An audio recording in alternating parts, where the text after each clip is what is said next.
పాటలు వాయిసిన వాక్యం తండ్రి వీటన్నిటి కూడా మీ సహాయాన్ని కోరుతూ వస్తున్నాం.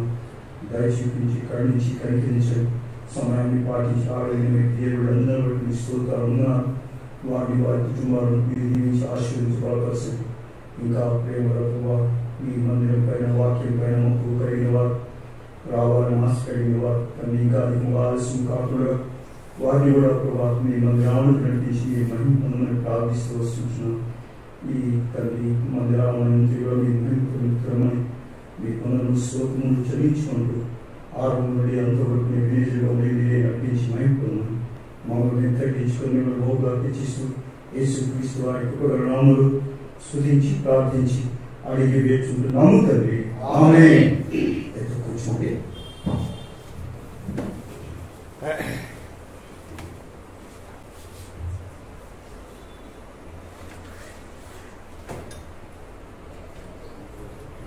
పాఠ సంఖ్య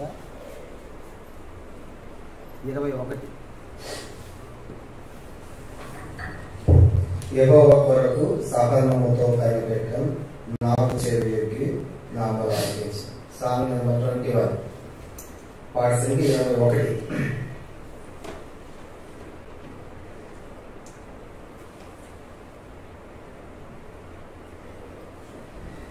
యెహోవా కొరకు సహనముతో కనిపెట్టన్ నాకు చెవియొగ్గిన మొరనాలకించెన్.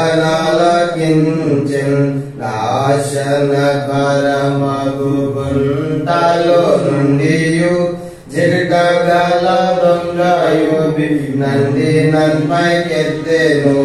నాశనకరమగు గుంటలో నుండియు జిగటగల దొంగయు నుండి నన్పైకెత్తెను.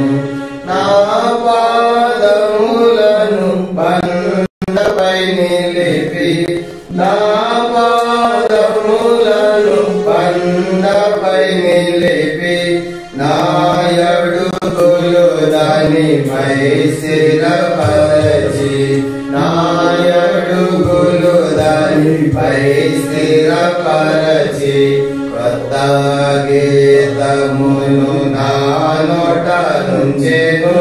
కోట్ల కొలది యెహోవాను నమ్మెదరు. కొత్త గీతమును నా నోట నుంచెను. కోట్ల కొలది యెహోవాను నమ్మెదరు.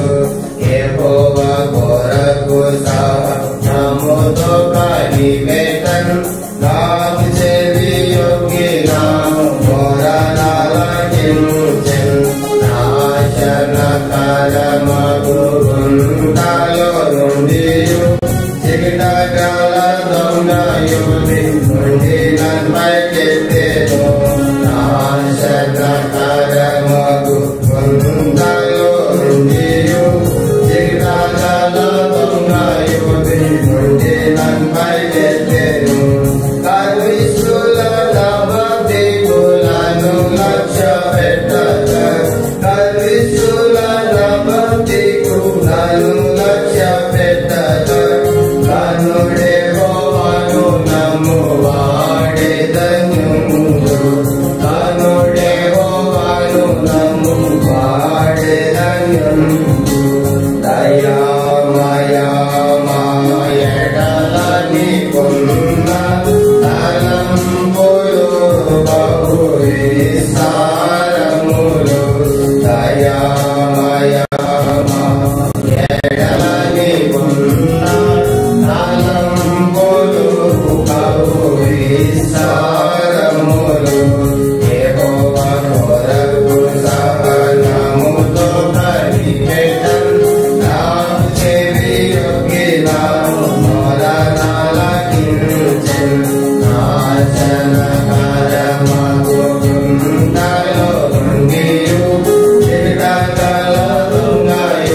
సాటి అయిన వాడెవడైనను లేడు సాటి అయిన వాడెవడైనను లేడు నైవేద్య బలులను కోరలేదు రాము చెవులను నీవు వినించినావు నైవేద్య బలులను కోరలేదు రాము చెవులను నీవు వినించినావు యెహోవా కొరకు సహనముతో కలిగెదం ఆకు చెవియొగ్గిన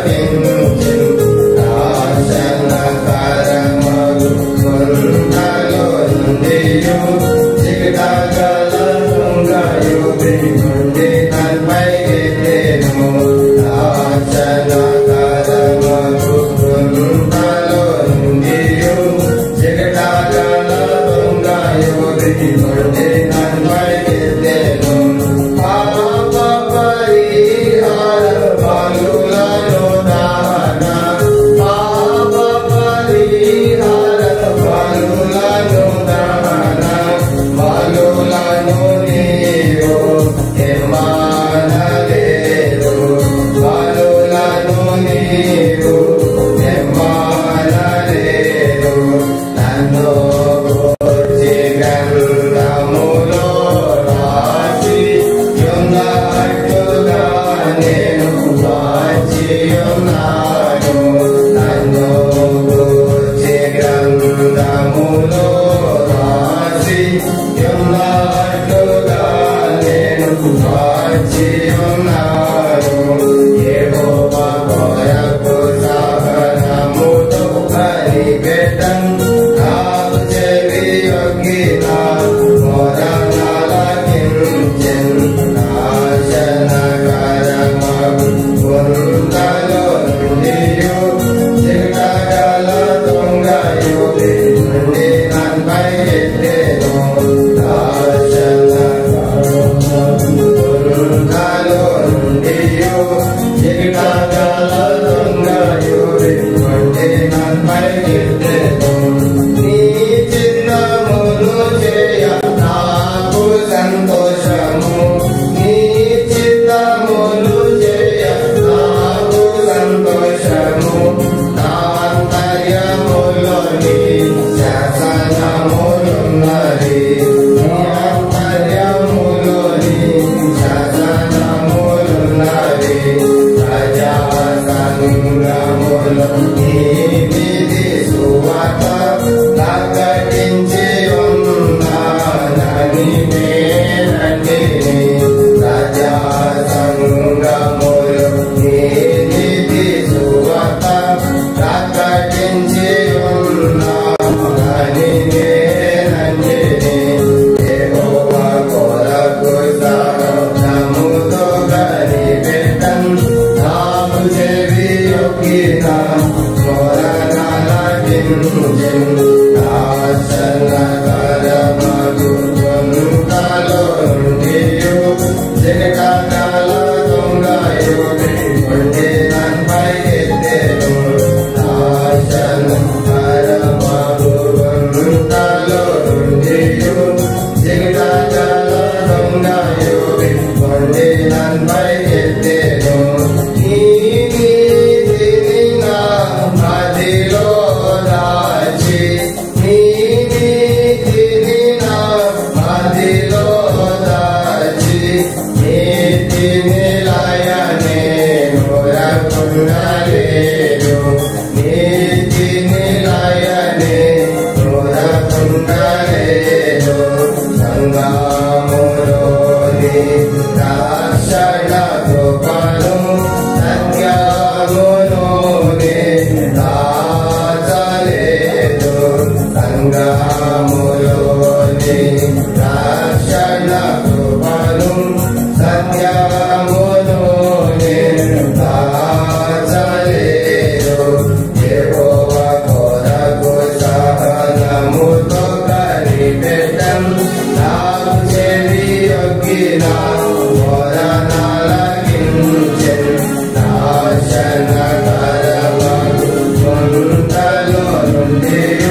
బంధకాలో నుండి జిగటాల దొంగయుడి నుండి నన్పైకెత్తెను. పాట సంఖ్య 172 కొత్త వాటిలో 172, పాత వాటిలో 170. ప్రణుతింతుము మా యెహోవా పరిపూర్ణ మహిమ ప్రభావం. సాంగ్ నెంబర్ 172, మరి న్యూ బుక్స్ ఓల్డ్ బుక్స్ లో 170.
2.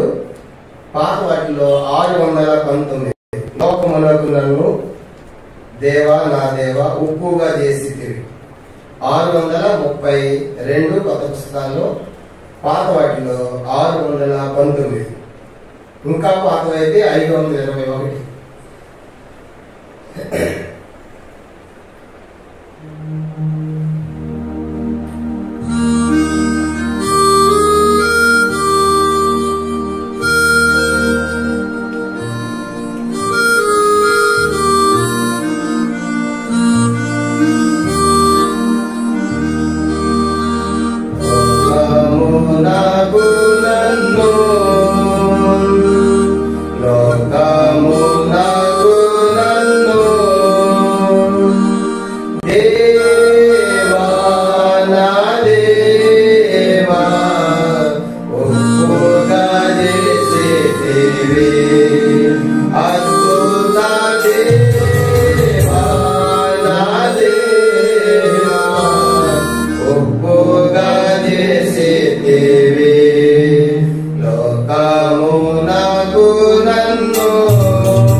Amen.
ప్రార్థన చేసుకుంటాం.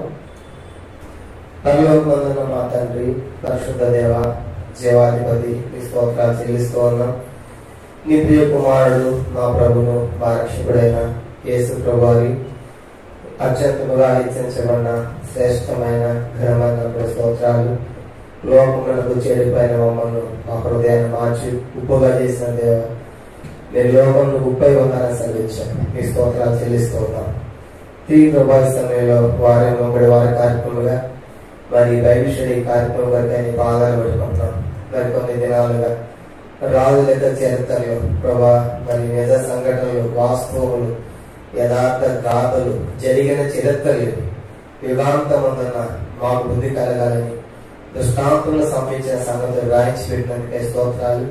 ఒక్కొక్కరిగా మేము ధ్యానం చేస్తూ ఉన్నాం. ఈ దినం కూడా మరి ఒక కొత్త రాజు, మరి హిజ్కియా యొక్క చరిత్ర చూడబోతుండగా ఎంతో దీవెనకరమే చేయండి. వచ్చిన ప్రజలకే స్తోత్రాలు.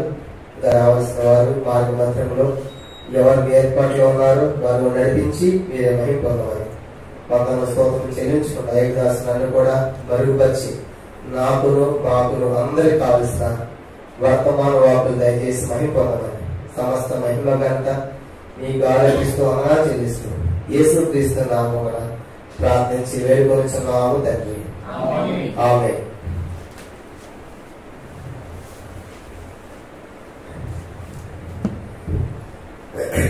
పిల్లలు మనం ఇప్పటికే మరి దాదాపుగా ఈ రాజుల చరిత్ర నుంచి 12 మంది రాజుల యొక్క చరిత్రలు మనము ధ్యానం చేశాం.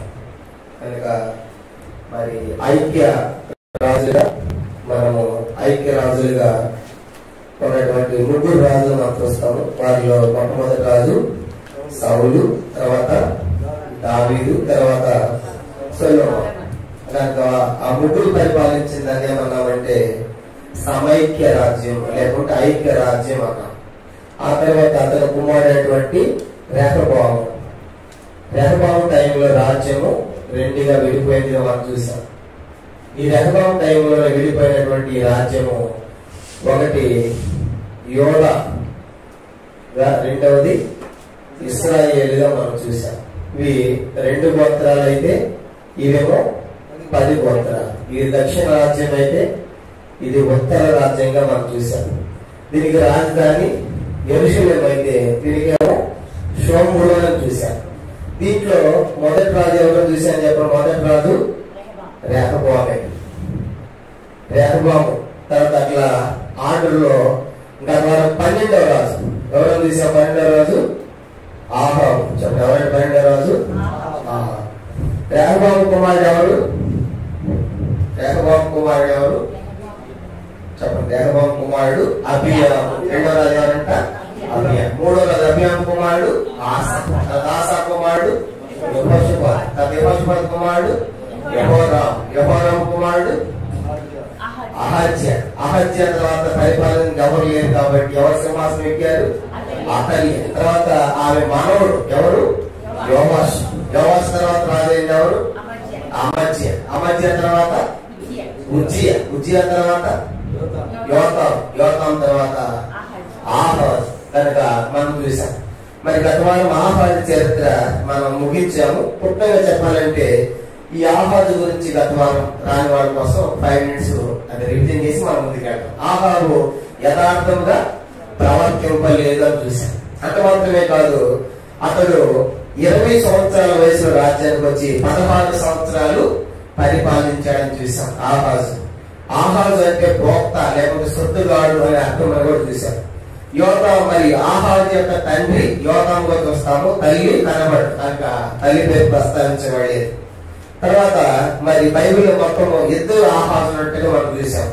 ఒకడు ఆహాజు యోతాము కుమారుడు అయితే 2వ ఆహాజు సౌలు వంశస్థులు ఒకటిగా మనం చూసాం గత వారం.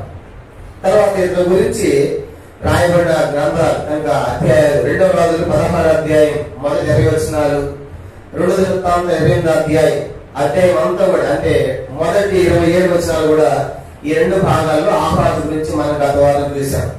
అయితే యథార్థంగా లేడు. 2వ బయలు దేవతల విగ్రహాలు చేయించడం చూసాము. తర్వాత అన్ని జీవుల యొక్క పద్ధతులు అనుసరించి తన కుమారులను అగ్నిలో దహించాడు, దాటించడం కాదు, అగ్నిలో వేసాడు, కాల్చేశాడు పిల్లలు. కనుక అన్యజనుల యొక్క ఆచారాలు ఇవి ద్వితీయోపదేశకాండంలో దేవుడు చెప్పాడు 18వ అధ్యాయంలో, మీరు ఆ దేశం వెళ్ళిన తర్వాత ఆ దేశ ప్రజల యొక్క అలవాట్లు మీరు నేర్చుకోకూడదు ముందే చెప్పాడు. కానీ ముందు ఆ సంగతి దేవుడు ఎదిగే చెప్పాడు.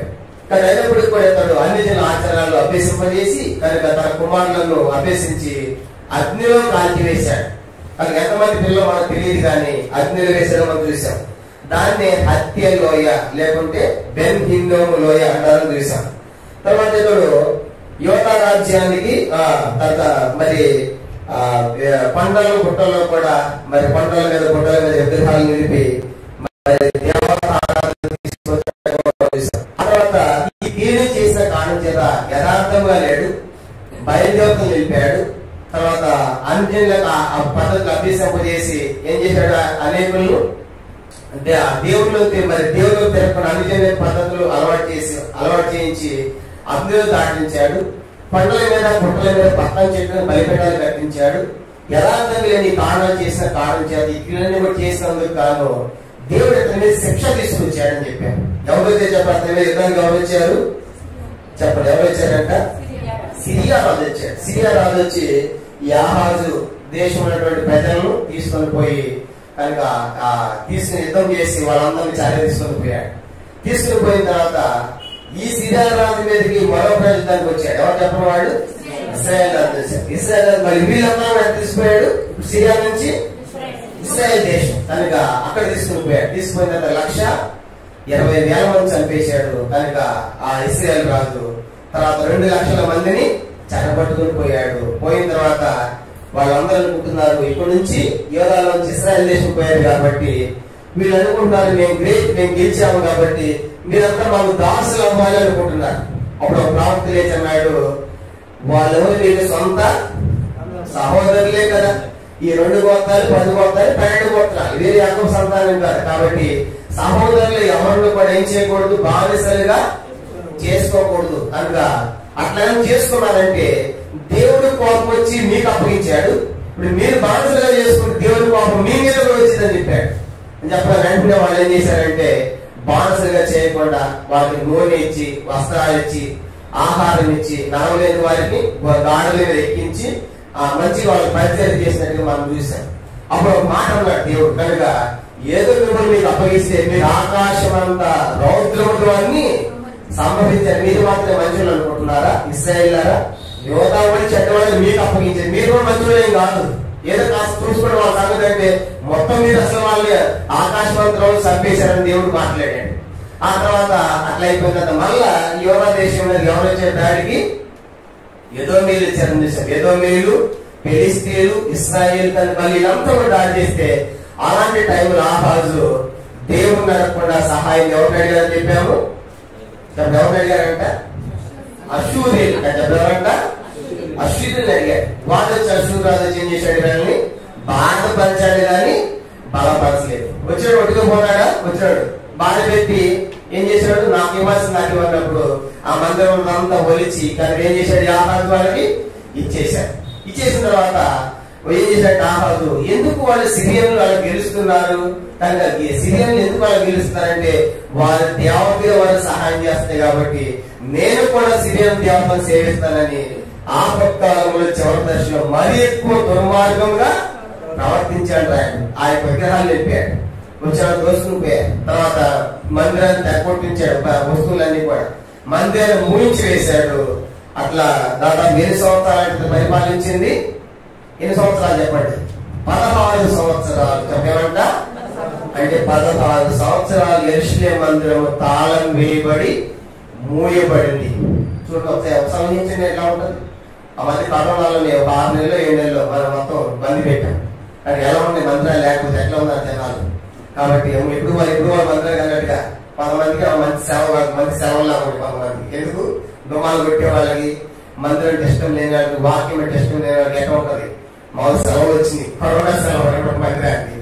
మందిరానికి ఎప్పుడు సెలవులు ఉండవు, సెలవులు ఎప్పుడు మీటింగ్లు పెట్టాలి మన మందిరాలు. కానీ ఆలోచించండి 16 సంవత్సరాలు ఏమైపోయి ఇప్పుడు మందిరాన్ని మూసారు, మందిరాన్ని తాళం పెట్టేశాడు. ఆహా చనిపోయాడు. ఇప్పుడు ఆహాజు కడుపు పుట్టిన వాడే 13వ రాజు హిజ్కియా. చెప్పంట హిజ్కియా. కనుక అతను చనిపోయి పాతిపెట్టిన తర్వాత అతని కుమారుడు హిజ్కియా రాగినట్లే మనం చూస్తాం. కాబట్టి హిజ్కియా యొక్క చరిత్ర యూదా రాజుల అందరిలో కూడా చాలా గొప్పది. కనుక చాలా అద్భుతంగా చేశాడు అతని పరిపాలన. అతను చేసిన సంస్కరణలేమి, అతను పరిపాలించిన విధానం ఏమి. కనుక నిజంగా ఆ హిజ్కియా వంటి వాడు మరొకడు లేడని బైబిల్ రాయబడింది. అంత గొప్ప సంస్కరణలు హిజ్కియా తీసుకొచ్చినట్టుగా మనం చూస్తాం. కనుక ఈరోజు హిజ్కియా యొక్క చరిత్ర మనం చూడబోతున్నాము. మరి హిజ్కియా అంటే అర్థం ఏంటంటే యెహోవా నా బలము అని అర్థం. చెప్పండి, హిజ్కియా అంటే అర్థం ఏంటి? యెహోవా నా బలం, లేకుంటే యెహోవాయే నా బలం. రెండు అర్థం కూడా. యెహోవా నా బలము లేదంటే యెహోవాయే నా బలం అని అర్థం హిజ్కియా గురించి. మరి హిజ్కియా గురించి మనం చూడాలంటే ప్రధానంగా ఇతని గురించి ఎక్కడ రాయబడింది బైబిల్లో చూసామంటే 3 భాగాల్లో రాయబడింది.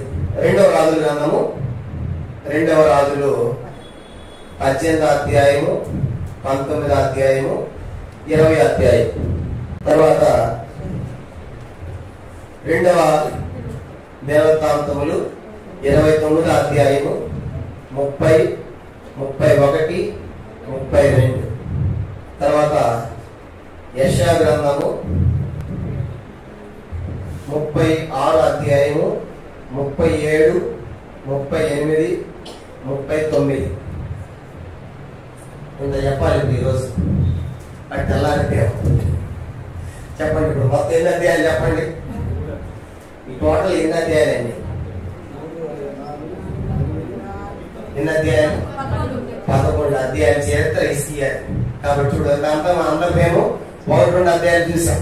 కానీ హిజ్కియాది 11 అధ్యాయాల చరిత్ర అంటే ఇదంతా ఒకసారి చెప్పలేదు. కానీ అంత చెప్పాల్సింది, ఎందుకంటే చాలా ప్రాముఖ్యమైన హిజ్కియా జీవితంలో నేర్చుకోవాల్సిన సంగతులు చాలా ఉన్నాయి. అద్భుతమైన పరిపాలన చేశారు కాబట్టి మరి మొదటి రాజులు 18, 19, 20 అధ్యాయాలు, 2వ దినవృత్తాంతం 29, 30, 37, 32 అధ్యాయాలు, యెషయా గ్రంథం 36, 37, 39, మొత్తం టోటల్ గా 11 అధ్యాయాల చరిత్ర. చెప్పండి, హిజ్కియా ఎన్ని అధ్యాయాలంట?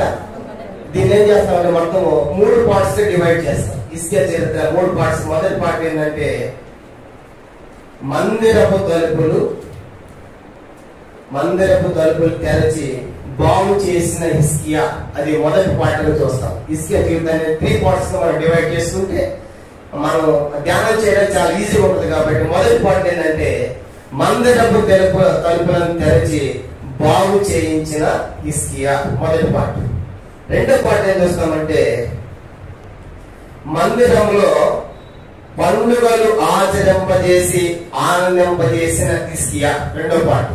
మందిరంలో పండుగలను ఆచరింపజేసి ప్రజలను దేవుణ్ణి ఆనందింపజేసిన హిజ్కియా, అది రెండో పార్ట్. మూడో పార్ట్ ఏం చూస్తామంటే మందిరంలో పండుగలు పెట్టాడు. తర్వాత మూడో పార్ట్ ఏంటంటే గనుడై గర్వించి సరి చేసి కొన్న హిజ్కియా, ఇది మూడో పార్ట్. కాబట్టి మూడో పార్ట్ అని చెప్పండి, గనుడై గర్వించి సరి చేసుకున్నాడు. కనుక ఒప్పుకున్నాడు. కనుక ప్రతి ఒక్కరిలోని గర్వం చూసి ఎంత మంచి రాజు అయినా కనుక అది మాత్రం పోవట్లేదు. ఎందుకంటే వాళ్ళు కూడా మనలాంటి మనుషులే కాబట్టి అద్భుతమైన పరిపాలన హిజ్కియా. కనుక ఎవరు మిస్ అవ్వద్దు, చాలా ఇంపార్టెంట్.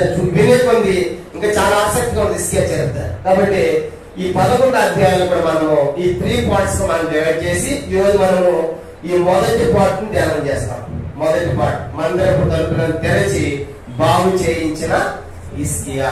కాబట్టి మరి హిజ్కియా తండ్రి ఎవరు చెప్పండి. హిజ్కియా తండ్రి ఎవరు? ఆహాబు. చెప్పండి, హిజ్కియా తండ్రి ఎవరు?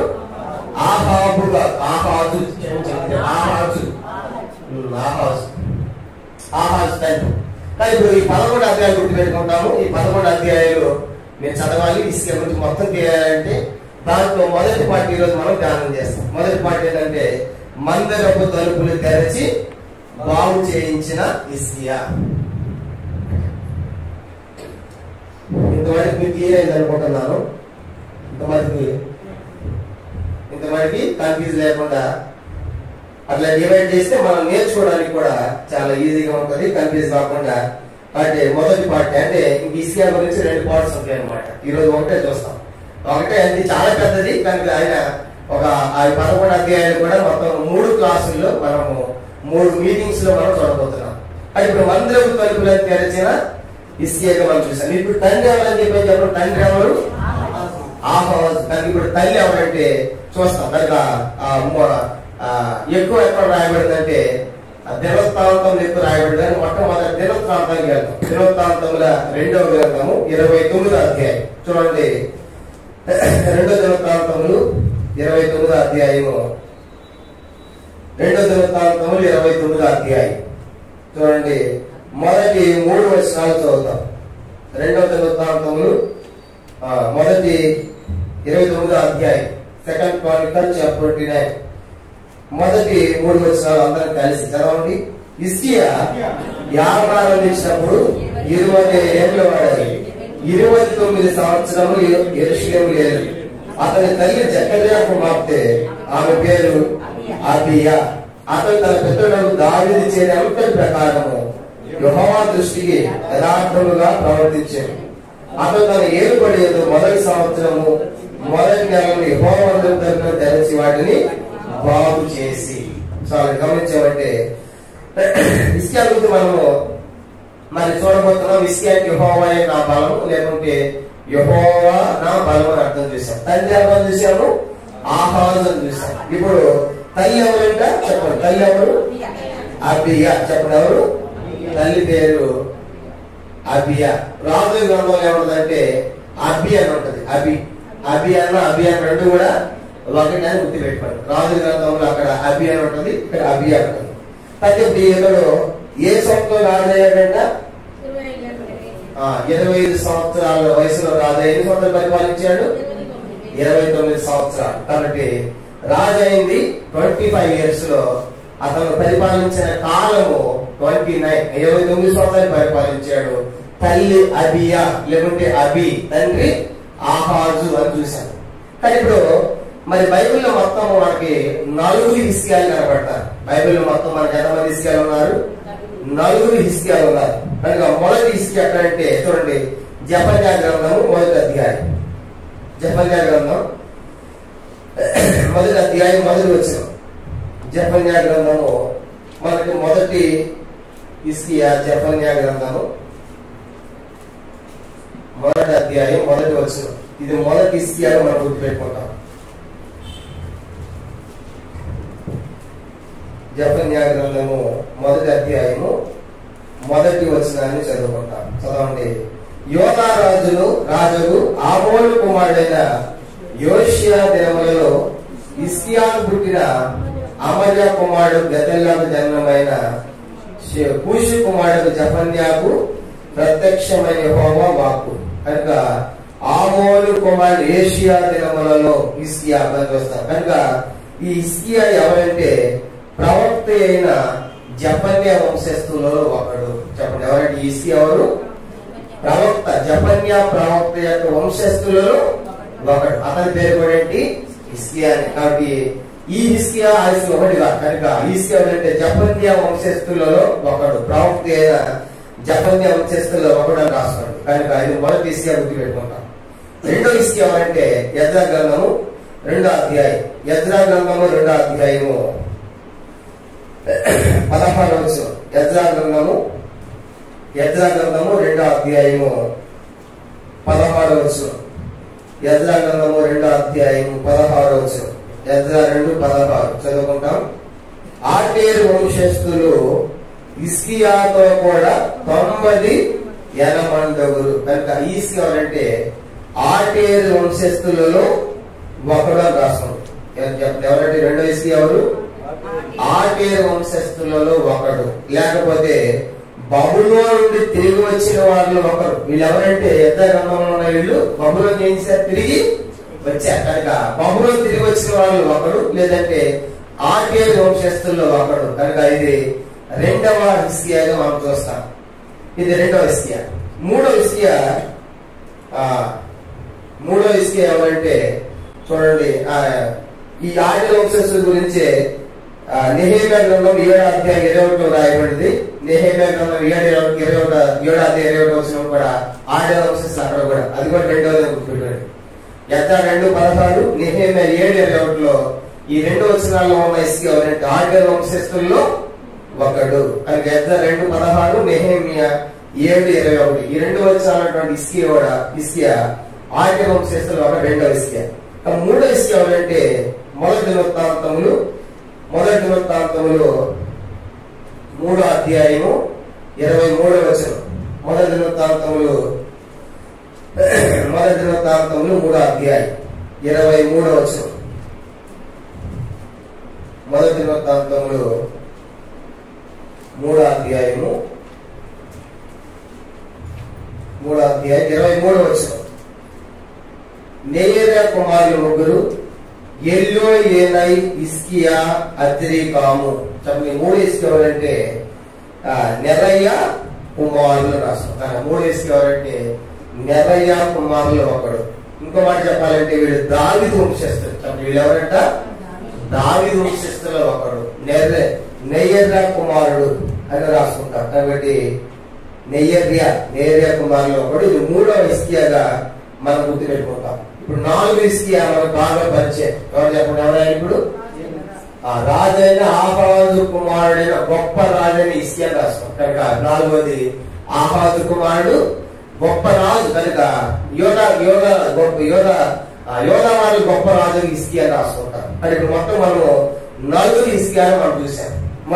మొదటి హిజ్కియా జఫన్యా 1:1లో మొదటి హిజ్కియా జఫన్యా వంశస్థులలో ప్రవక్త అయిన జఫన్యా వంశస్థులలో ఒకడని రాసి చూసాము. రెండవ హిజ్కియా ఎవరంట? ఆటేరు వంశస్థుల్లో ఒకడు, లేకపోతే బబులో నుండి తిరిగి వచ్చిన వారిలో ఒకడు. అది ఎజ్రా గ్రంథము 2:16, నెహెమ్యా గ్రంథం 7వ అధ్యాయము 21వ వచనంలో కూడా రెండవ హిజ్కియా. 3వ హిజ్కియా ఎవరంటే మొదటి 3వ అధ్యాయము 23 రాయబడింది. ఎవరంటే వీళ్ళు నెయ్యర్యా కుమారులు, లేదంటే దావీదు వంశస్థుల్లో ఒకటి రాస్తున్నాడు. 4వది ఆహాజు యొక్క కుమారుడు యోధా గొప్ప రాజు హిజ్కియా. కాబట్టి ఈ 4 హిజ్కియాలు మనం బైబిల్లో చూస్తాం. ఈరోజు మనం ధ్యానం చేస్తుంది ఎన్నో హిజ్కియా చెప్పండి? 4వ హిజ్కియా ఆహాజు యొక్క కుమారుడు. ఇప్పుడు అతని యొక్క చరిత్రలోకి మనం వెళ్తాం. ఇప్పటికే అతని తల్లి మనకు తెలిసింది అబియా లేకుంటే అబియా అని తండ్రి. ఆహాజ్ అని తెలిసింది. 20 సంవత్సరాల వయసు రాజు అని తెలిసింది. 29 సంవత్సరాలు పరిపాలించడం మనం చూసాము. తర్వాత ఇప్పుడు 2వ దినవృత్తాంతం 29వ అధ్యాయం. 2వ దినవృత్తాంతం 29వ అధ్యాయం చూడండి. అతని నుంచి రాయబడినటువంటి భాగం 2వ దినవృత్తాంతం 29వ అధ్యాయము మొదటి వచనం. హిజ్కియా ఆరంభించినప్పుడు 25 ఏళ్ల వాడై 29 సంవత్సరములు యెరూషలేములో. అతని తల్లి జకర్యా కుమార్తె, ఆమె పేరు అబియా లేకుంటే అబి అని కూడా రాసుకోండి. 2వ వచనం. అతను తన పితరులకు దావీదు చర్య అంతటి ప్రకారము యెహోవా దృష్టికి యథార్థముగా ప్రవర్తించాడు. అంటే అతను గొప్ప లక్ష్యం ఏంటంటే ఎన్నోసార్లు మీకు చెప్పారు, మంచి రాజులకు ఉదాహరణ ఎవరు తీసుకుంటున్నారు? దావీదు. కానీ చెడ్డ రాజులకు ఉదాహరణ ఎవరు తీసుకుంటున్నారు? యెరోబాము. నెబాతు కుమారుడైన యెరోబాము చేసిన పాపం అని రాయబడి. కనుక ఇక్కడేమో దావీదు యథార్థంగా మాట మనం చూస్తాం. కానీ ఇప్పుడు ఈ హిజ్కియా దావీదు వలె యథార్థంగా ప్రవర్తించాడంట. ఎలా ప్రవర్తించాడు? దావీదు వలె యథార్థంగా. కాబట్టి స్టార్టింగ్ లో రాయబడింది. కానీ ఇప్పుడు ప్రశ్న రావచ్చు, ఆహాజు తన పిల్లలు ఎక్కడ వేశాడు చెప్పండి? ఆహాజు తన పిల్లలు ఎక్కడ వేశాడు? అగ్నిలో వేశాడు. మరి హిజ్కియా ఎట్లా తప్పించుకున్నాడు? హిజ్కియా ఎలా తప్పించబడ్డాడు అంటే అది బైబిల్లో రాయబడలేదు. కానీ అట్లాగే మనం ఒక వ్యక్తి తప్పించబడడం చూసాం. ఎవరు ఆ వ్యక్తి చెప్పండి? యోవాష్. ఎవరు తప్పించారు యోవాషుని? వాళ్ళ మేనత్త. ఎవరి వాళ్ళ మేనత్త తప్పిస్తే మేనత్త ఎక్కడ పెంచారు యోవాషుని? మందిరములు. అట్లాగే హిజ్కియా కూడా తప్పించబడి ఉండొచ్చు. కనుక ఎలా తప్పించబడడం మనకు అతని గురించి రాయబడలేదు. మొత్తం టోటల్ గా అగ్నిలో దహించబడవలసినటువంటి వాడు వాస్తవం హిజ్కియా. ఎందుకంటే తన కుమారులంతా అగ్నిలో వేసిన చదువుకున్నాక ఆహాజు గురించి. ఆ కుమారులో హిజ్కియా కూడా పడవలసిన వాడు. కానీ దేవుడు వాగ్దానం అవుతుంది ఏంటంట, యోధా సింహాసనం మీద నీ కుమారులు ఒకడు ఉండక ఎవరికి ఇచ్చిన వాగ్దానం దేవుడు. అది దాన్ని బట్టి ప్రతి వంశంలో ఒక వ్యక్తిని దేవుడు ఎలాగైనా కాపాడుతా తప్పిస్తున్నాడు. కానీ అలాగే ఎలా తప్పించడం మనకు తెలియదు. కానీ మొత్తానికి భవిష్యత్ తల్లి అన్న భక్తులు పెంచి ఉంటది కాబట్టి హిజ్కియా అని. అది హిజ్కియా ఆరంభంలోనే మనం చూస్తాం. ఏమని రాయబడింది? ఆరంభంలోనే ఏమని రాయబడుతుంది? తన దావీదు వలె, తన పితరులకు దావీదు వలె యథార్థంగా ప్రవర్తించాడు. కనుక ఇతరులలో గొప్ప లక్షణాలు మనం చూసినప్పుడు ఒకటి యథార్థముగా పరిపాలించాడు. ఇతరులలో మొదటి అద్భుతమైన లక్షణం ఇక్కడ యథార్థంగా రాయబడింది. యథార్థంగా అంటే ఏంటి? యథార్థంగా పాలించడం అంటే దీని గురించి ఇక్కడ రాజుల గ్రంథాలు ఇంకా స్పష్టంగా రాయబడింది. యథార్థంగా ప్రవర్తించడం అంటే 2వ రాజుల గ్రంథం 18వ అధ్యాయం. ఆడికి వెళ్దాము. 2వ రాజులు 18వ అధ్యాయం చూడండి.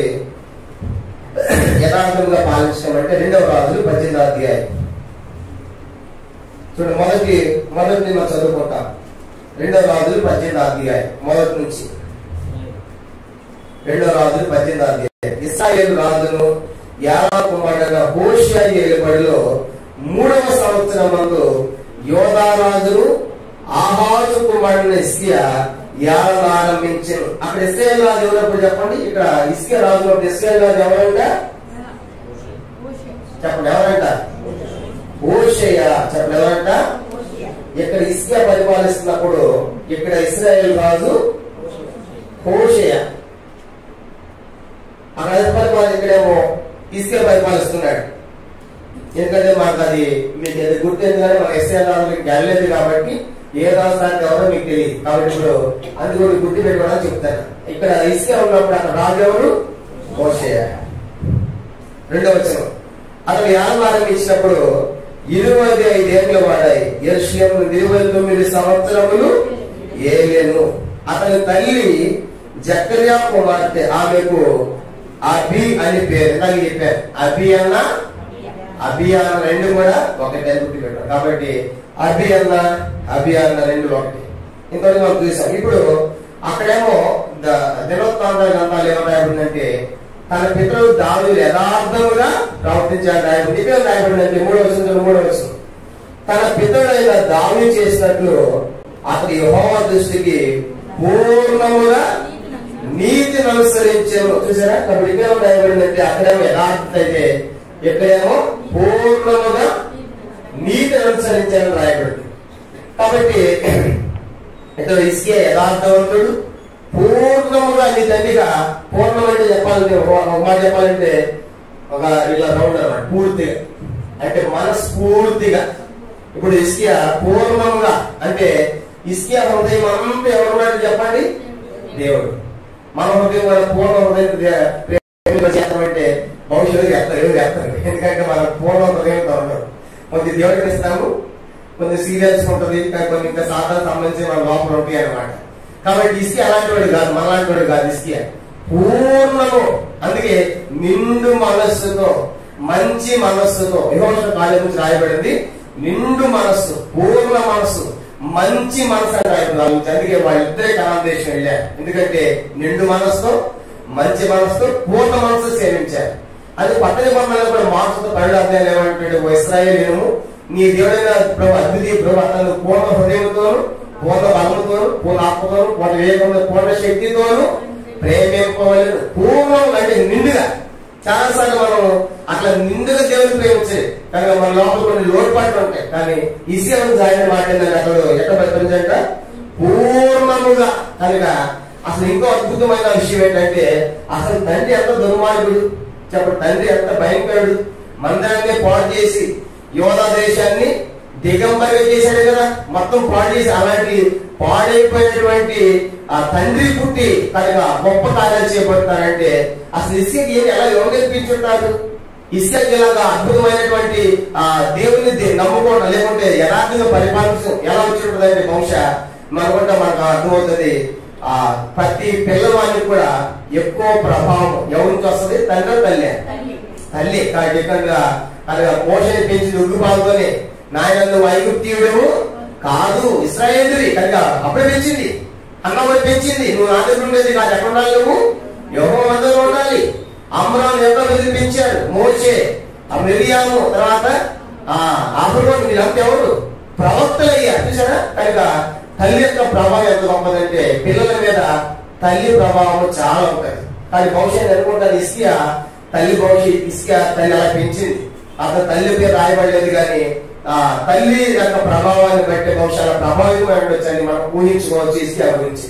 అయితే ఇప్పుడు ఇతను యథార్థముగా నీతిని అనుసరించాడు. ఎలా ఎలా ఎలా అనుసరించాడు? అతను దావీదులాగా యథార్థం నిండు మనస్సుతో నీతిని అనుసరించాడు.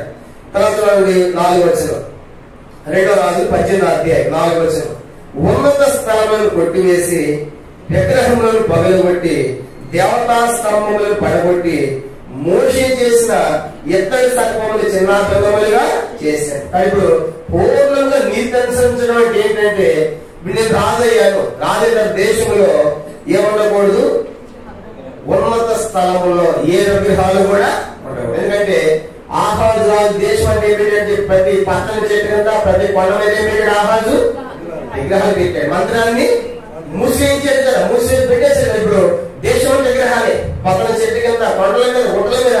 మరి ఇస్కియా రాజే సమయానికి అతను పూర్ణం నీతి అనుసరించాడు. కాబట్టి రెండవదిగా అతను చేసిన రెండవ పని ఏంటంటే చెప్పండి, విగ్రహములన్నీ కూడా లేకపోతే దేవతా స్తంభాలు అన్ని కూడా అతడు దేశంలో తొలగించాడు. కాబట్టి ఈ అద్భుతమైనటువంటి ఆ పని ఇస్కియా చేశాడు. మొట్టమొదటి యథార్థముగా లేకుంటే పూర్ణంగా నీతి అనుసరించాడు. రెండవది రాజైన తర్వాత దేశంలో విగ్రహములను లేకపోతే దేవతా స్తంభములను ఉన్న స్తంభములు అన్ని వెళ్ళిచాక పడగొట్టించాడు. ఆ విగ్రహం ఇంకోటి ఉందంటే అక్కడ ఏంటో చూడండి, అది అక్కడ మోషే చేసిన ఇత్తడి సర్పములు చిన్నాభిన్నములుగా చేశారు. దానికి ఇశ్రాయేలు నెబుష్కడని పేరు పెట్టి దానికి గోపం వేయించు వచ్చింది. ఈ ఆహాజ్ నింపేటువంటి విగ్రహాలతో పాటుగా మరొకటి పెట్టారంట. అదేంటంటే మోషే చేసిన ఇత్తడి సర్పం. ఏంటి ఇత్తడి సర్పము? ఇత్తడి సర్పము ఇది ఎక్కడ సందర్భం అంటే సంఖ్యాకాండం 21వ అధ్యాయంలో వీళ్ళంతా సనుగుతారు గొలుగుతారు. అప్పుడు దేవుడు వాళ్ళ మధ్యకి ఏం పంపించాడు? తాపకరమైన విష సర్పాలు పాములు పంపించాడు. తాపకరమైన పాము కాదంట, పాములు. చూడు ఎట్లా ఉంటుంది, ఇప్పుడు అందరు పాములు పాముటానికి ఎట్లా ఉంటుంది? పాములు ఇచ్చేసిన వాళ్ళు కలుస్తామని అలా వస్తున్నారు. మడిపెట్టి ఏడుస్తామంటే క్యాకేస్తా ఉంటే మోషే పోయి దేవుడికి ఏం చేశాడు చెప్పండి? మా ప్రార్థన చేస్తే మోషే ఒక ఇతర సర్పాన్ని చెయ్యి, ఎవడైతే పాము కలిసిన వాడు దాని అంటే నిదానించి చూస్తాడు, వాడు ఏమవుతాడు? బ్రతుకుతాడు. కాబట్టి బతుకుతాడు. ఎవరైతే చూడండి వాడు ఏమవుతాడు? చస్తాడు. అది దేవుడు చెప్పాడు. అప్పుడు ఎంత ఇమీడియట్లీ మోషే చేసే పని ఏంటంటే ఆ పాముల బాధను తప్పించుకోవాలంటే దేవుడు చెప్పినట్లు ఏం చేశాడు? ఒక ఇతర సర్పాన్ని చేయించి పెట్టాడు. ఆ పాయములు అందరూ కనబడేట్టుగా పాము చూడాలి ఏమవుతున్నాడు? చూసిన వాడేమో బ్రతుకుతున్నాడు, చూడని వాడు చచ్చిపోతున్నాడు. కానీ ఇప్పుడు ఆ ఇత్తడి సర్పం కూడా పెట్టాడు ఆహాజ్. అంటే ఇప్పుడు వీళ్ళకి ఏమైపోయింది చెప్పండి? ఆహాజ్ ఆడే సమయానికి ఆ ఇత్తడి సర్పాన్ని కూడా దూపం వేస్తున్నారు. అంటే ఈ యొక్క దీప సమయంలో ఈ సర్పం వాళ్ళని కాపాడుతుందని నిజంగా దాన్ని కాపాడుతున్నారు వాళ్ళని. కనుక చూడండి, ఆ ఇత్తడి సర్పం కాపాడలేదు కదా, ఇత్తడి సర్పం కాదు వాళ్ళని కాపాడేది కనుక దేవుడు కదా. కానీ దేవుడు ఒక సూచనగా పెట్టాడు అక్కడ. సంఖ్యాకాండం 21వ అధ్యాయం ఒకసారి అక్కడికి వెళ్దాము. సంఖ్యాకాండం 21వ అధ్యాయం చూడండి. 21వ అధ్యాయము మనం గమనించామంటే సంఖ్యాకాండం 21వ అధ్యాయము 4 నుంచి నేను చదువుతాను, గమనించండి. సంఖ్యాకాండము 21వ అధ్యాయం 4వ వచనం నుండి 8వ వచనం మనం చదువుకుంటాం. సంఖ్యాకాండం 21వ అధ్యాయం 4 నుండి వారు ఏదోము దేశమును చుట్టుపోవాలని కోరుకుంటుంది. ఎర్ర సముద్రముగా సాగినప్పుడు మార్గాయాసం జనుల ప్రాణము సమస్య కాగా ప్రజలు దేవునికి మోషేకు విరోధంగా మాట్లాడి ఈ అరణ్యములు చచ్చుటకు ఐగుప్తుల నుండి మీరు మమ్మల్ని ఎందుకు రప్పించింది? ఇక్కడ ఆహారం లేదు, నీళ్లు లేవు, సంగీసారం లేదు, ఈ అన్నం మాకు అసహ్యమైనది. అందుకు యెహోవా ప్రజలకి తాపకరమైన సర్పములను పంపెను. అవి ప్రజలు కరువుగా ఇశ్రాయేలు అనేకులు చనిపోయాయి. కాబట్టి ప్రజలు మోషే వద్దకు వచ్చి మేము యెహోవాకును నీకు విరోధముగా మాట్లాడి పాపము చేసి యెహోవా మధ్య నుండి ఈ సర్పములను తొలగించినట్లు ఆయనను వేడుకొనమని మోషే ప్రజల కొరకు ప్రార్థన చేయగా యెహోవా నీవు తాపకరమైన సర్పము వంటి ప్రతిమను చేయించి స్తంభం మీద పెట్టు. అప్పుడు తగలబడిన ప్రతి వాడు దాని వైపు చూచి బ్రతుకులను మోషేకి సెలవిచ్చాను. 9వ వచనం. కాబట్టి మోషే ఇత్తడి సర్పం చేయించి స్తంభం మీద దాన్ని పెట్టారు. అప్పుడు సర్పం కాటిన ప్రతి వాడును ఆ ఇత్తడి సర్పం నిదానించి చూసినందున బ్రతికేను. చెప్పండి. ఇప్పుడు ఎప్పుడైతే సన్ని గారు వెంటనే దేవుడు తాపకరమైన సర్పాలు విసర్పాలు నాలుగు పంపించాడు. చూడండి నిజంగా ఎట్లా ఉంటుంది. ఒకసారి ఒక పాము వస్తేనే మనకు కష్టం కదా. సర్పాలంటే ఒకటి కాదు, అనేక పాము పుట్టించాడు. ఇప్పుడు మన ఇంట్లో పాము వచ్చినటువంటి సాయంకాలం ఆ ఇంట్లో పోతాం చెప్పండి. పాము చూసావు అనుకోండి, ఇంట్లో పోతాం పాము చూసావు, ఆ ఇంట్లో పోతే ఒట్టు. ఇప్పుడు ఆ పాము మళ్ళీ ఎక్కడ రావాలి చెప్పండి. అది సచ్చుంటే నువ్వు ఆగిపోతావు. కానీ తప్పించుకుని పోయినా అమ్మ మళ్ళీ వస్తుందేమో, లేకుంటే అది తరపడంగా దొరకపోతే ఆ రాత్రి ఇంట్లో పడుకుంటే ఒట్టు. ఎందుకు ఒక పావుకి అని పంపించాడు దేవుడు. కానీ అందరూ భయపడి కలుస్తున్నారు, సస్తున్నారు. అప్పుడు దేవుడు మోషే ప్రార్థన చేసినప్పుడు ఒక ఇత్తడి సర్పాన్ని పెట్టమన్నాడు. ఆ ఇత్తడి సర్పాన్ని చూసి బతుకుతారన్నప్పుడు ఆ ఇత్తడి సర్పం పెట్టారు. కలిసిన ప్రతి ఒక్క నిదానించి చూస్తే వాళ్ళంతా ఏమయ్యారంట. ఇప్పుడు దానికి కోపం వేస్తున్నారు. ఎవరు? యోధావాడు. ఎవరి టైంలో? ఆహాస్ టైంలో కోపం వేశారు. ఇసుక వచ్చినప్పుడు ఇది చూశారు. అదే ఎంతమంది పొరపాటు చేస్తున్నారు. దీనికి ఇది ఇతర సర్పానికి దొప్పేయడం, దీని దొప్ప వేయకూడదు. ఎవరికైనా మనము దేవుని కాదు దొప్ప వేయాల్సిందని చెప్పేసి వెంటనే దాన్ని నెహుష్టాన్ని పేరు పెట్టి దాన్ని కూడా ఈ దేవతలతో కూడా దేవతలు చేసుకుని దాన్ని కూడా సేవించడం మొదలు పెట్టారు యోధావారు. ఇప్పుడు ఇసుక చేసిన పని ఏంటంటే ఈ విగ్రహాలతో పాటుగా ప్లస్ ఏది చేస్తారు చెప్పండి. మోషే చేయించిన ఇది చేయకూడదు కనుక చేస్తున్నారు. ఈరోజు మనకు క్రైస్తవులు చాలా మంది ఎట్లా ఉన్నారంటే దానితో వేసినట్టుగా చాలా మంది సిలువులు కావాలి చెప్పండి. చాలా మంది ఎక్కడ క్రైస్తవులు ఎట్లా ఉంటారు, సిలువులు పెట్టుకోండి తప్ప అనట్లేదు. కాబట్టి సిలువులు పెడతా ఉంటారు. కొంతమందికి కొబ్బరి నూనెలు అమ్ముతా ఉంటారు. ఇంకొంతమంది కర్చీఫ్లు అమ్ముతా ఉన్నారు. ఇవన్నీ కూడా దానిలో తోపు వేసినట్లే. దేనికి? ఇతర సర్పం లాగానే.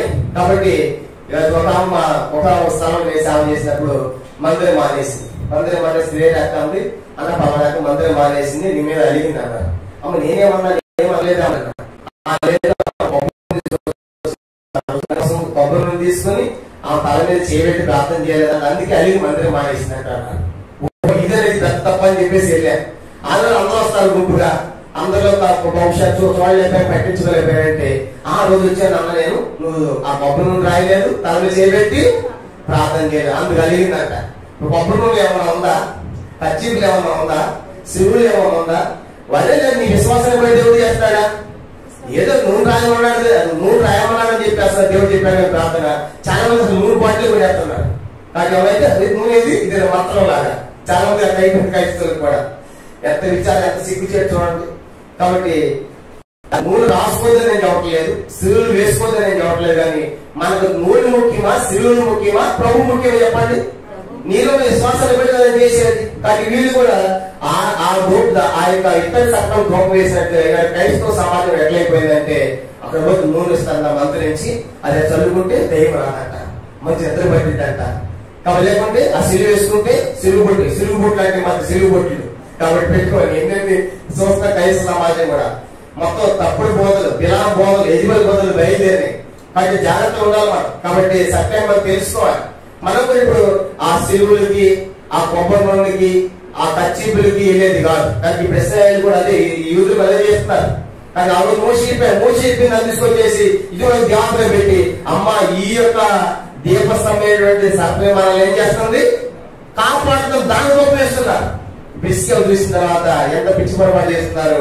ఈ విధంగా ఉండకూడదు. వాటితో పాటు మోషే చేసిన పెద్దలు కూడా ఉండకూడదు. దాన్ని కూడా చిన్న భిన్నములు చేసి దాన్ని కూడా తొలగించాడు. ఇది ఇసుక చేసినటువంటి అద్భుతమైన రెండో పదవి చూస్తాం. ఒకటి విగ్రహాలు తొలగించాడు, ప్లస్ దీంతో పాటు మోషే చేసిన ఇత్తడి సర్పాన్ని కూడా నిషేధించాడు. కనుక అది కూడా ఒక విగ్రహమే. దేవుడు ఏదో సూచనగా సమయం పెట్టాడు కానీ దానికి దూపం వేయకూడదు. కనుక దేవునిగా మనం దూపం వేయాలని చెప్పేసి మరియు అదని తొలగించడానికి మనం చూస్తాం.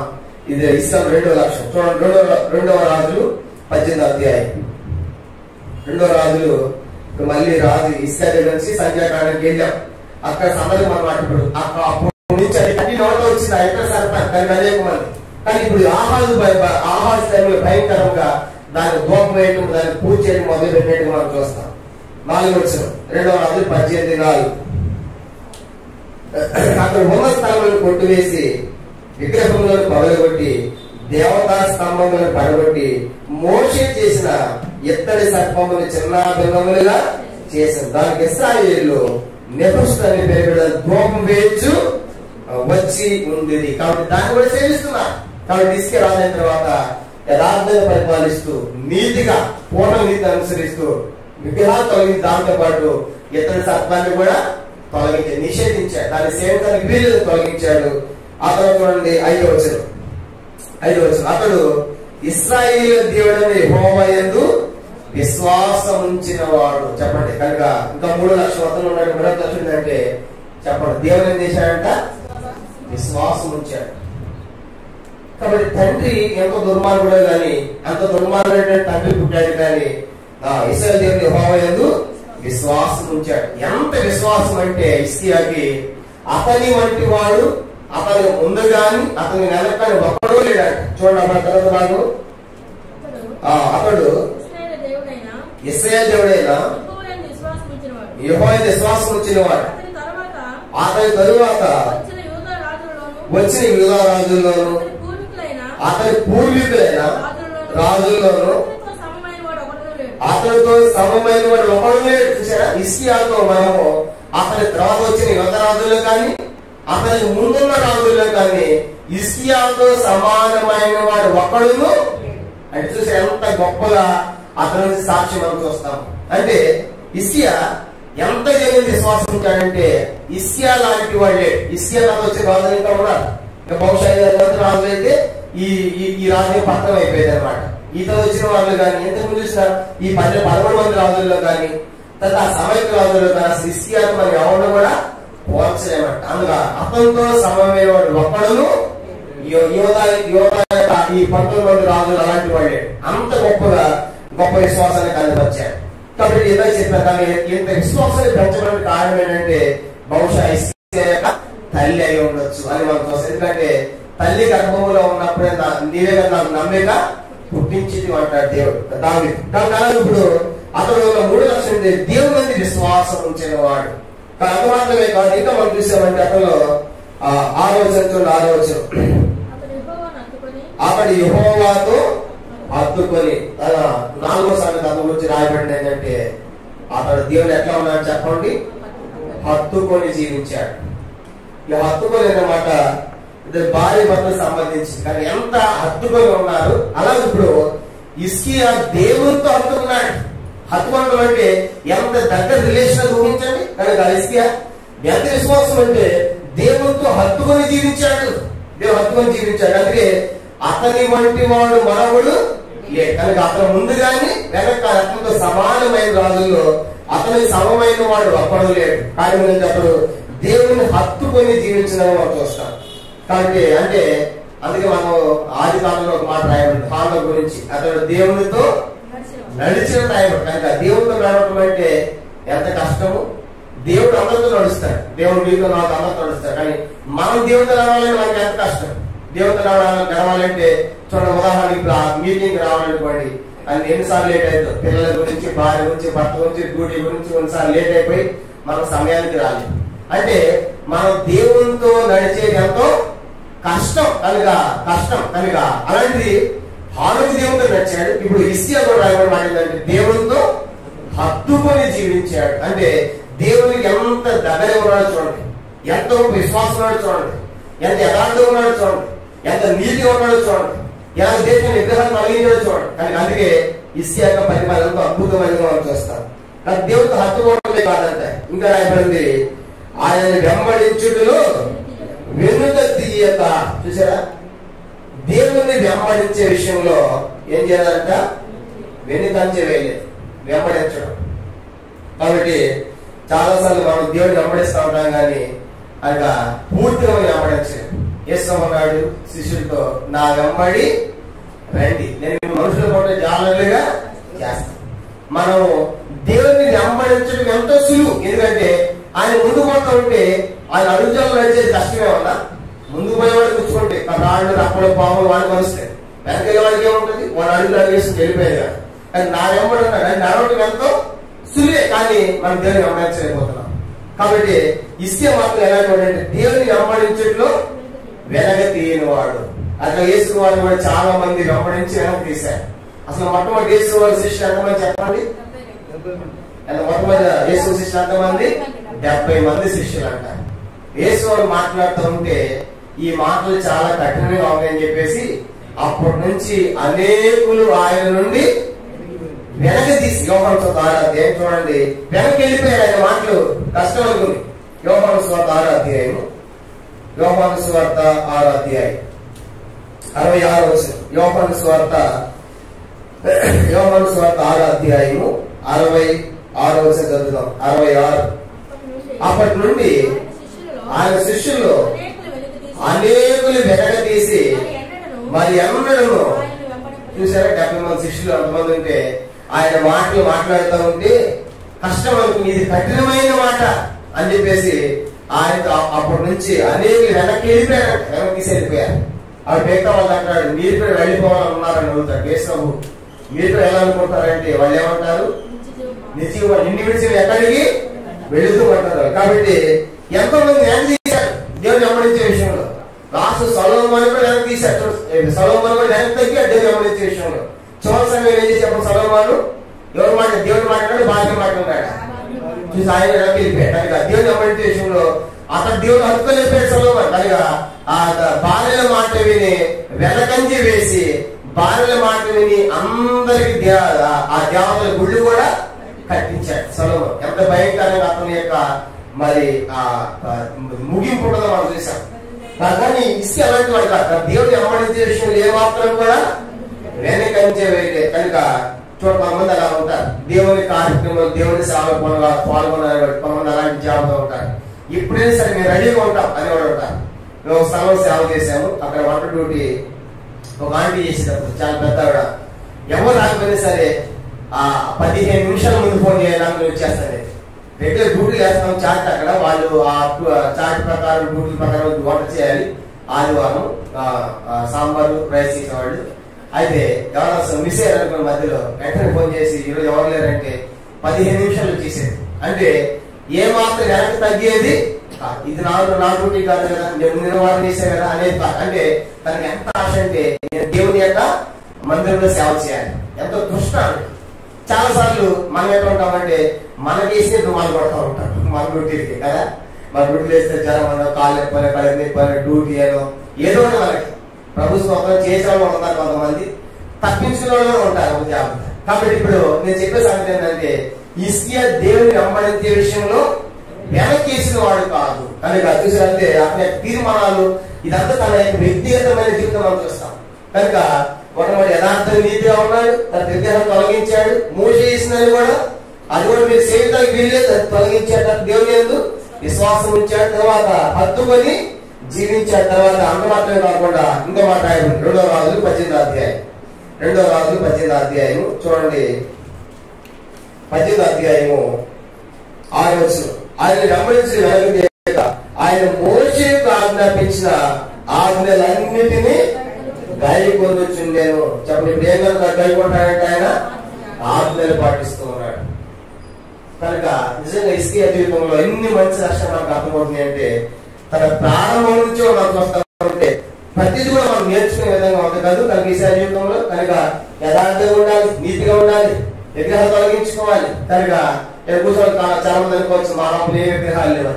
దేవుడు చెప్పాడు దేవుని కంటే ఎక్కువ దేని ప్రేమిస్తే అదే నీకు విగ్రహం. చాలా మందికి భార్య విగ్రహాలు, కొంతమంది భర్తల విగ్రహాలు, కొంతమంది పిల్లల విగ్రహాలు, కొంతమంది ఉద్యోగ విగ్రహం, కొంతమంది డబ్బు విగ్రహం, బైబిల్లో అలాంటి కొంతమంది బల విగ్రహం. కనుక ఎన్నో విగ్రహాలు. పలసి 3 అంటాడు ధనాపేక్ష అనేటువంటి విగ్రహం. కాబట్టి ఎన్నో ఉన్నాయి. కాబట్టి ఈ విగ్రహాలు లేకపోవచ్చు కానీ ఈ ఇంకా కనుక అవి తొలగించుకోవచ్చు కానీ ఇవి తొలగించడం చాలా కష్టం. ఆ డబ్బు తొలగిస్తావా? ఆ కుమారుడు తొలగిస్తావా? అబ్రహాము తొలగించాడు. నీ ఒకటే కుమారుడు ఇస్తావంటే అబ్రహాము ఏం చేశాడు చెప్పండి? ఇచ్చాడా లేదా?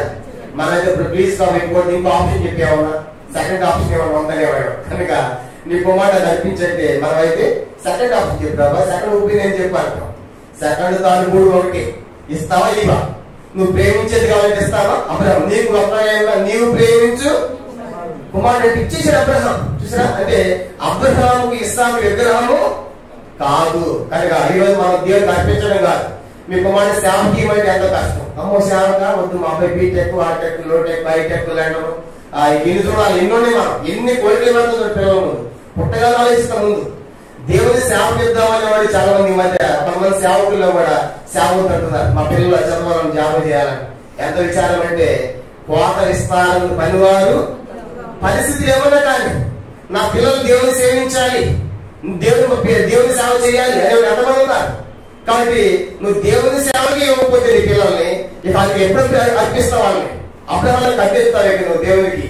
కనుక ఎక్కడ దేవుని ప్రేమిస్తున్నావు చూసారా. కాబట్టి ఇప్పుడు ఇస్కియా అలాంటి వాడంటే అలాంటి వాడి కాదు. ఇస్కియా మరి అలా మన జీవితంలో మన పిల్లలు మన విగ్రహాలు అయిపోకూడదు చూసారా. కనుక దేవుడిస్తే కదా పిల్లలు మనకు, దేవుడిస్తే కదా భార్య, ఆ ఉద్యోగం, ఆ డబ్బు, ఆస్తి, ఆ హోదాన్ని దేవుడిస్తే.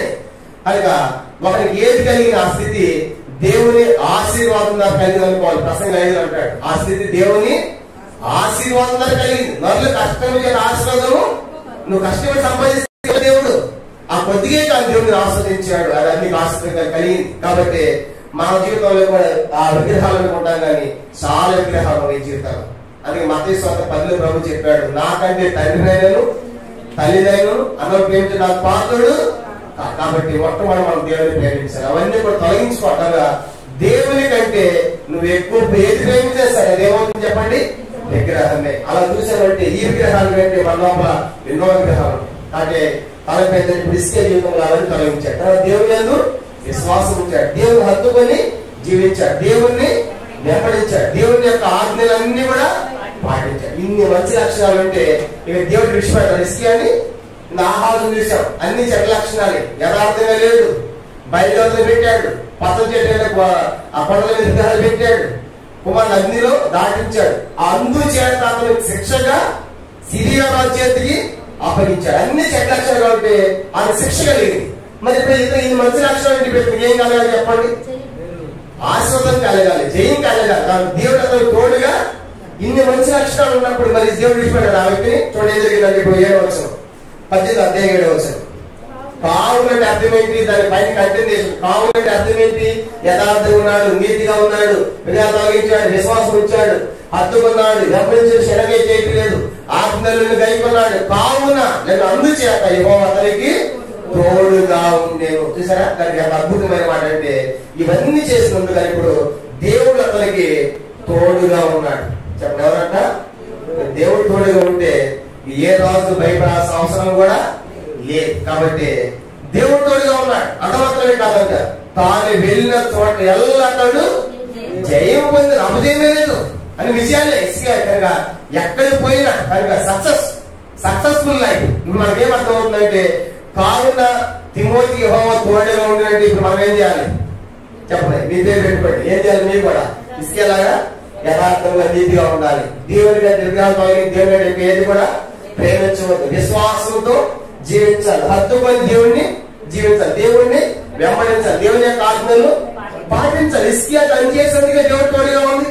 ఈ దేవుడు మనకు కూడా తోడుగా ఉండాలంటే మనం కూడా ఏం చేయాలి, ఇవన్నీ కూడా కలిగి ఉంటే దేవుడు మనకు కూడా తోడుగా ఉంటాడు. తోడుగా ఉంటేనే కాదు, మనం చేసే పనులన్నిటి మనకి ఏమిస్తాడు చెప్పండి, విజయం ఇస్తాడు. కనుక ఆ విజయం కూడా మనం పొందేవాళ్ళు ఉంటాం. కానీ ఇప్పుడు ఇసుకే జీవితం ఎలా ఉందంటే ఇవన్నీ మనం కాదు, దేవుడు ఇసుకేను ఆశీర్వదిస్తాడు, తోడున్నట్టు మనం చూస్తాం. అందుకే ఇప్పుడు ఇసుకే ఏం చేస్తాం చూడండి, 7వ వచనంలో 2వ భాగం.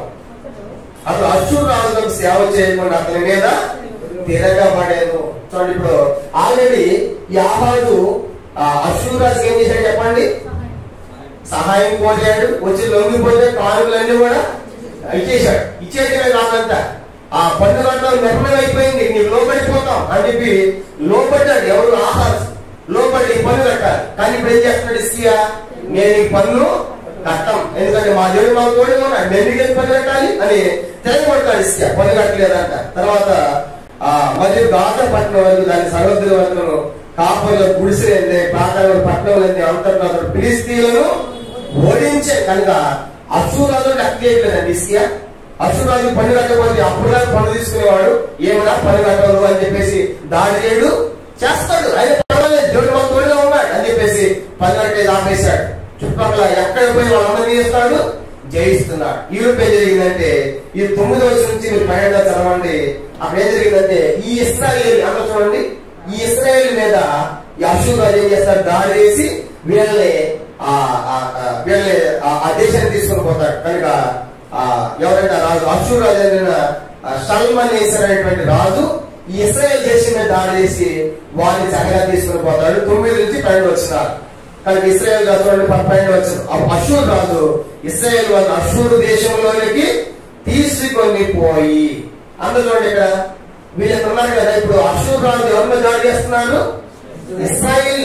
వీళ్ళు ఈ యొక్క 10 గోత్రాల మీద దాడి చేసి వీళ్ళందరూ ఎక్కడ తీసుకెళ్ళాడంట, ఆ అశ్షూరు దేశంలోనికి తీసుకొని పోయి ఏం చేసేవాళ్ళంటే అప్పుడు వాళ్ళు తెలిసిన ప్రాంతాలు పెట్టేవాళ్ళు కాదు. ఈ దేశంలో ఆ దేశం, ఆ దేశం ఈ దేశం పెట్టాడు. ఎందుకంటే వాళ్ళకి తెలియకూడదు, తీసుకెళ్లి బానిసలు ఉండిపోవాలి అని చెప్పేసి కొత్త కొత్త ప్రాంతాలు వాళ్ళు పెట్టారు. ఇప్పుడు అశ్షూరు రాజు ఎవరు జయించాడు చెప్పండి, ఇశ్రాయేల్ జయించాడు. నెక్స్ట్ ఎక్కడ వస్తాడు చెప్పండి, నెక్స్ట్ ఏం జయించాలి, యోధ. అది 11వ నుంచి రాయబడింది. కాబట్టి అప్పుడు ఈ ఇతని మీద కూడా ఇద్దరికి వస్తారు. 11వ వచ్చింది. రాజైన హిజ్కియా ఏలుబడిలో 14వ సంవత్సరం ముందు అశ్షూరు రాజైన సన్హెరీబు యోధా దేశంలో ప్రాకారముల పట్టణాలన్నిటి మీదకి వచ్చి వాటిని పట్టుకొనగా రాజైన హిజ్కియా లాకీష్ పట్టణం అందున అశ్షూరు రాజులకు దూతలను పంపి, నా వల్ల తప్పు జరిగినది, నా ఇద్దరు తిరిగిపోయిన నా మీద నేను మోపిన దాన్ని నేను భరించిన వర్తమానం చేయగా అశ్షూరు రాజు యోధారాజు హిజ్కియాకు 600 మణుగుల వెండియు 600 మణుగుల బంగారం జుల్మానాగా నియమించాను. ఇప్పుడు ఏం జరిగిందంటే అంత చూడండి, ఇక్కడ అశ్షూరు రాజు ఎవరు జయించాడు, ఇశ్రాయేల్ జయించాడు. ఇశ్రాయేల్ జయించిన సంగతి ఇశ్రాయేల్ తెలిసింది. అప్పుడు ఇశ్రాయేల్ తెలిసింది. ఇప్పుడు ఇశ్రాయేల్ జయించి నెక్స్ట్ అక్కడ వస్తాడు దాడి చేయడానికి యోధా మీదకి వస్తున్నాడు. అప్పుడు ఈ ఇశ్రాయేల్ భయపడి ఏం చేస్తాడంటే, అయ్యా నా వలన తప్పు జరిగింది. ఏం తప్పు చేశావు, ఇశ్రాయేల్ తప్పేం చెప్పండి, పన్ను కట్టలు అదే కదా, కానీ ఏం కట్టలేదు కాబట్టి నేను ఇప్పుడు కడతాను, ఎంత చెప్పు కట్టమన్నా చెప్పు అంటే ఇశ్రాయేల్ ఒక విధంగా పిచ్చి పని చేస్తాడు ఇక్కడ. అప్పుడు ఇశ్రాయేల్ ప్రాముఖ్యం ఎవరు, ఇక్కడ ప్రాముఖ్యం ఎవరు, యెషయా. ఎవరు చెప్పండి, యెషయా ప్రాముఖ్యం అడగాలి కదా. ప్రాముఖ్యం అడగకుండా ఏం చేస్తాను, భయపడిపోయి ఇంకేముంది ఇశ్రాయేల్ జయించాడు కాబట్టి నెక్స్ట్ యోధాను కూడా జయిస్తాను. ఒక అపనమ్మకం ఏం చేస్తానంటే, నేను తన వల్ల తప్పైపోయింది కనుక ప్లీజ్ ఏం కట్టకుండా కట్టని చెప్పాను, జుర్మానం విధించాడు, పన్ను కూడా కట్టాడు. ఇది తాగుతాను ఇక్కడ. ఇప్పుడు దినవృత్తాంతంలోకి వెళ్తాం. 2 దినవృత్తాంతం 29వ అధ్యాయము. వాడు పన్ను కట్టిన తర్వాత ఏం చేస్తారు, మళ్ళీ తిరుగుబడి మళ్ళీ యుద్ధం కోసం మోసం చేస్తారు హిజ్కియా. ఇప్పుడు 2 దినవృత్తాంతం 29వ అధ్యాయం మనము 3వ వచనం నుంచి డైవర్ట్ అయిపోయాం. 3వ వచనం చూడండి. 2 దినవృత్తాంతం 29వ అధ్యాయము 3వ వచనం. అతను తన 2వ వచనం. 2 దినవృత్తాంతం 29:2. అతను తన పిల్లలకు దావి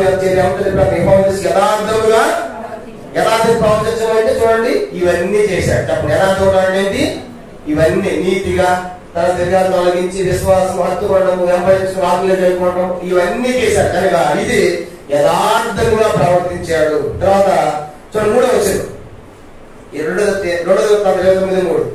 అతను తన ఏలుబడి యందు మొదటి సంవత్సరమున మొదటి నెలలో యెహోవా మందిరపు తలుపులను తెరిచి వాటిని బాగు చేసి. చెప్పండి, ఇప్పుడు మొట్టమొదటి రాజు అయిన తర్వాత మొట్టమొదటి పని ఏ పని కోరుకుంటాడు చెప్పండి, అందరూ ఏంటంట, మందిరం పని. చూసారా? కనుక ఏ రాజు అయినా సరే ఆ మొట్టమొదటి రాజు అవగానే కొన్ని వాళ్ళ గోల్డ్స్ ఉంటాయి, ముందుగానే ఇస్తారనమాట. వాళ్ళు ఏమేమి చేయబోతాం అనే సంగతి ముందే చెప్తారు, గోల్డ్లకు ముందే. కనుక మమ్మల్ని గెలిపిస్తే ఈ రత్నాలు ఉంటాయి, ఈ నోట్ అని చెప్పి ముందే బుక్లెట్లు అన్ని ఇచ్చేస్తారనమాట. ఇవన్నీ మేము అమలు చేస్తామని. సరే గెలిచిన తర్వాత ఏదైతే తర్వాత సంగతి కానీ కొంతమంది అమలు చేసే వాళ్ళు కూడా ఉంటారు. కనుక సరే ఇప్పుడు మొట్టమొదటి ఎజెండాలు కొన్ని ఉంటాయి అన్నమాట. రాజు నేను చేస్తా ఉన్నప్పుడు పట్టణాలు తీసేస్తారు, ఎందుకంటే ప్రజల్లో మంచి పేరు తెచ్చుకోవాలి కాబట్టి. ఇప్పుడు ఇతను కూడా రాజు ఏంటంటే చేసిన మొదటి పని ఏంటంటే అప్పుడు ఏంటంటే మందిరాన్ని బాగు చేయించాలి. ఎందుకంటే మందిరం ఎన్ని సంవత్సరాలు ముగిపడి ఉంది, 16 సంవత్సరాలు. ఎన్ని సంవత్సరాలంట, తన తండ్రి తాను పెట్టాడు కదా, దోపదేవ నైవేద్యాలు లేవు, బలులు లేవు, తన యాజకులు లేరు, లేవీలు లేదు, సేవ ఆగిపోయింది. కనుక 16 సంవత్సరాలు పాడు పడిపోయిన మందిరము తలుపులు ఏం చేస్తాడైనా తెలుస్తున్నాడు చూసారా. కనుక మొట్టమొదటి కావాలి, మొట్టమొదటి దేవుడు మనం తోడుగా ఉంటాయి కదా, మనం దీవించబడేది దేవుని సన్నిధి ఉండాలి కదా. అని మొట్టమొదటి ప్రాముఖ్యత అతడు దేవుడు మందిరానికి ఇస్తున్నాడు. కనుక రాజైన తర్వాత మొట్టమొదటి పని మొదటి నెలలోనే కనుక మందిర తలుపులను తెరిచాడట. మందిర తలుపు వాటిని బాగు చేశారు. తర్వాత 4వ వచనం, యాజకులను లేవీలను పిలువనంపి తూర్పులను రాత్రి విధులను సమకూర్చి వారికి ఆజ్ఞ ఇచ్చారు.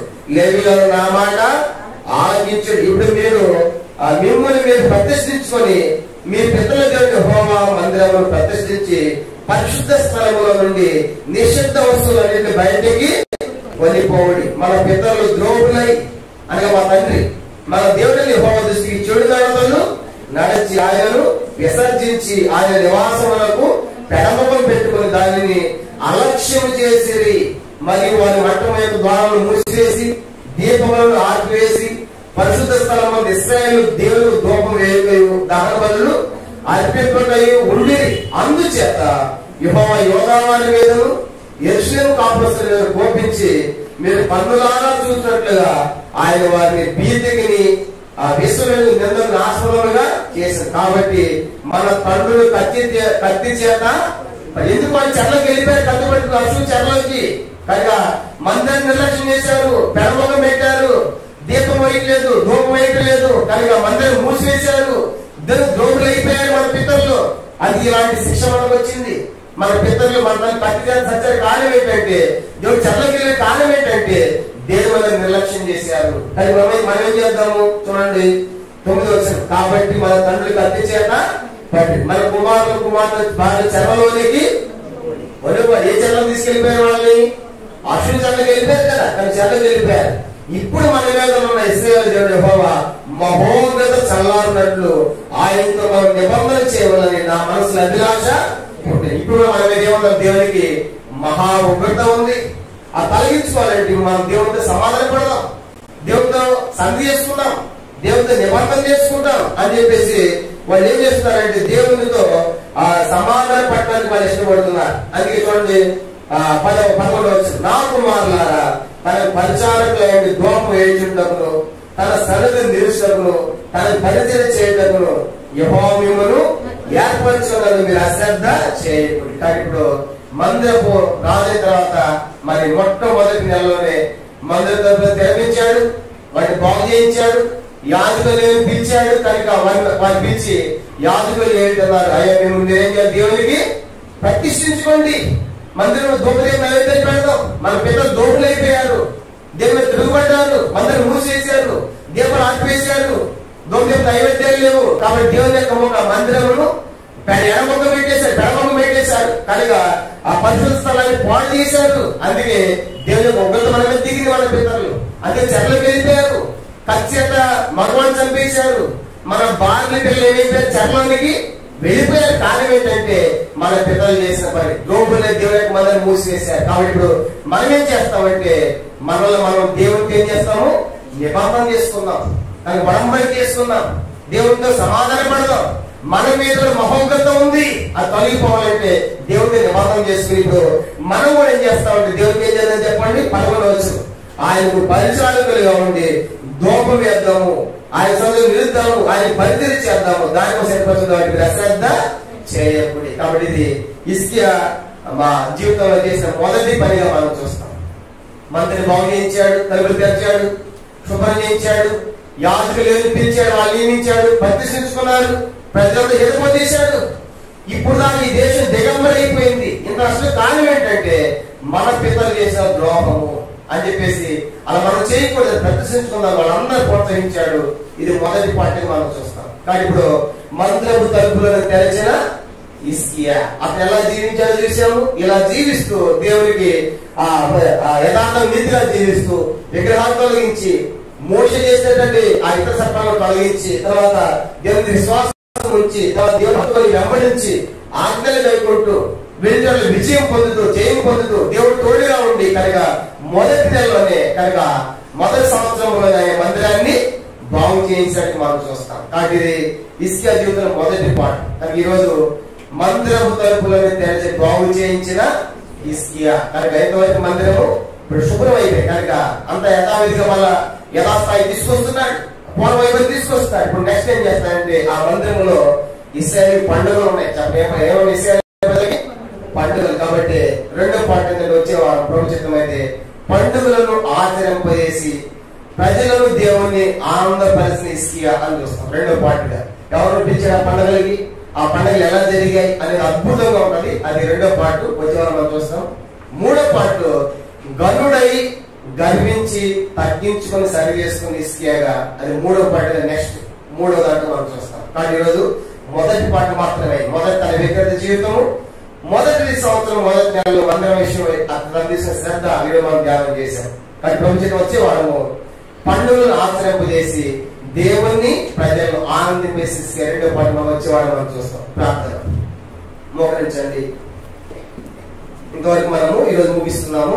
ఎందుకంటే ఇది పెద్ద చరిత్ర కాబట్టి ముందే చెప్పాను, చాలా అద్భుతమైనది కాబట్టి ఒక దాంట్లో ముగించలే. కాబట్టి ఇది క్లియర్ గా మనం తెలుసుకోవాలి. అని ఎన్నో సంగతులు మనకు దీంట్లో పాటలు మనకు ఉన్నాయి. ప్రార్థన చేస్తాం. పరలోకమందున్న మా తండ్రి, పరిశుద్ధ దేవ, మీ స్తోత్రాలు చెల్లిస్తున్నాం. నీ ప్రియ కుమారుడు మా ప్రభును మా రక్షకుడైన యేసు ప్రభువారి శ్రేష్టమైన స్తోత్రాలు. మరి చెడిపోయిన ఆహాజు యొక్క కడుపులో పుట్టినటువంటి గొప్ప రాజుగా, యోధా రాజుల్లో అతని ముందు గాని వెనక కానీ అతనితో సమానమైన ఒకడు లేడు. అంత అద్భుతమైన వ్యక్తి హిజ్కియా. యెహోవా బలంగా చేసుకున్నాడు పేరుకర్థం. తండ్రి 20 సంవత్సరాలు చిన్న వయసులో రాజై 29 సంవత్సరాలు పరిపాలించాడు. తన వ్యక్తిగత జీవితం చూసినప్పుడు తండ్రి ఆహాజుగా తల్లి అభియాగా మేము చూసాం. ప్రభా అంత మాత్రమే కదా అతడు యథార్థముగా అనగా పూర్ణముగా నీతి అనుసరించాలని రాయబడింది. అంత మాత్రమే కాదు తండ్రి, దేశములన్నీ విగ్రహాలు అన్ని తొలగించాడు. మోషే నిలబెట్టినటువంటి ఆ ప్రతిమను కూడా, ఆ యొక్క ఇతని సర్పాన్ని కూడా తొలగించాడు. దాన్ని కూడా సేవిస్తున్నారు, అదే కాపాడాలనుకుంటున్నారు. ఇది కాదు తొలగించాడు. అది మాత్రమే కాదు, దేవుని మీద విశ్వాసం ఉంచిన వాడు, అతనితో సమన్వయం ఒక్కడు లేదు.